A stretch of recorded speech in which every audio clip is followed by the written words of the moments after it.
السلام علیکم ورحمۃ اللہ وبرکاتہ۔ محترم دوستو، میں ہوں محمد حسین اور آپ دیکھ رہے ہیں جے اسلامک کورس۔ تو چلیے شروع کرتے ہیں بلا کسی تاخیر کے۔ قرآن مجید میں کس صحابی کا نام آیا ہوا ہے؟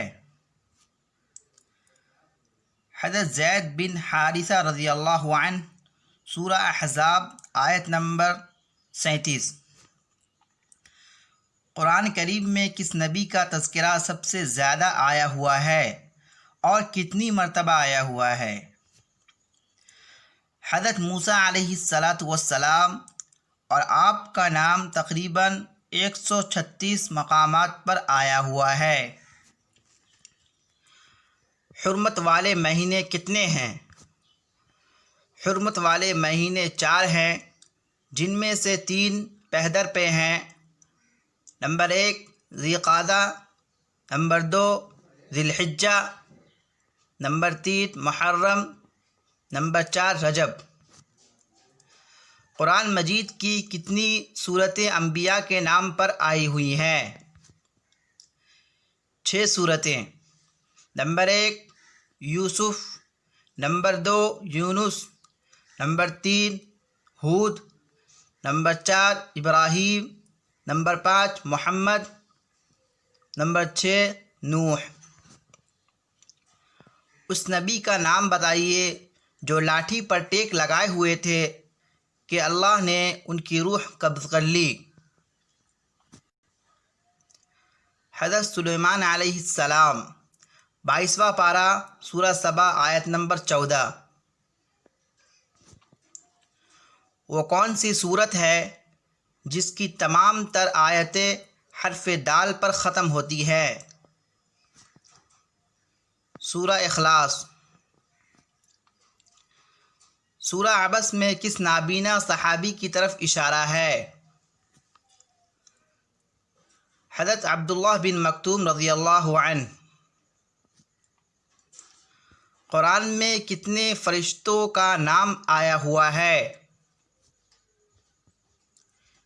جن فرشتوں کا قرآن مجید میں نام آیا ہوا ہے وہ یہ ہیں: نمبر 1 جبریل، نمبر 2 میکائیل، نمبر 3 مالک، نمبر 4 ہاروت و ماروت۔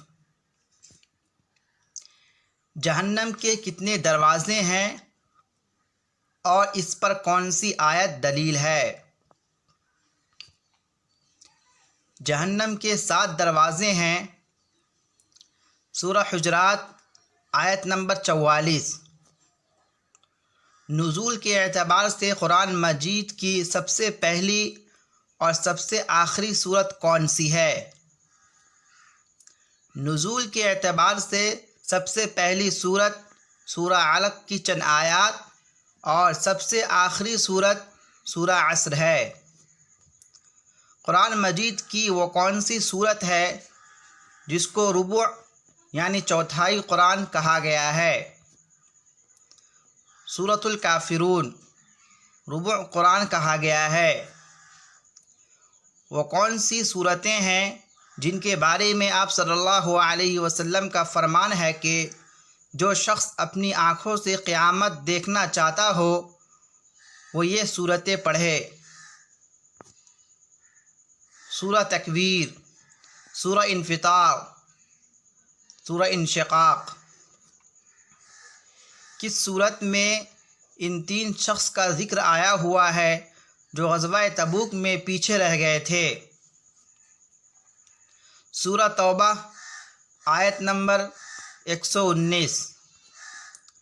قرآن مجید کی وہ کون سی آیت ہے جس میں اللہ تعالیٰ نے حفاظت قرآن کا وعدہ لیا ہے؟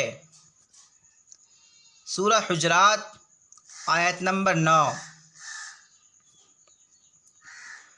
قرآن مجید کی وہ کون سی آیت ہے جس میں یہ کہا گیا ہے کہ مہینوں کی تعداد 12 ہیں؟ سورہ توبہ آیت نمبر 36۔ فرمان نبوی صلی اللہ علیہ وسلم ہے کہ 7 حرفوں پر قرآن اتارا گیا ہے۔ ان 7 حرفوں پر نازل کرنے کا کیا مطلب ہے؟ 7 حرفوں میں نازل کیے جانے کا مطلب ہے کہ قرآن پاک 7 عربی لہجوں میں نازل کیا گیا ہے۔ دوستو، ویڈیو پسند آئی ہو تو ویڈیو کو لائک کر دیجئے، چینل پہ نئے ہو تو چینل کو سبسکرائب کر دیجئے اور بیل آئیکن کو بھی پریس کر دیجئے۔ آج کے لیے بس اتنا ہی، پھر ملتے ہیں اگلی ویڈیو میں۔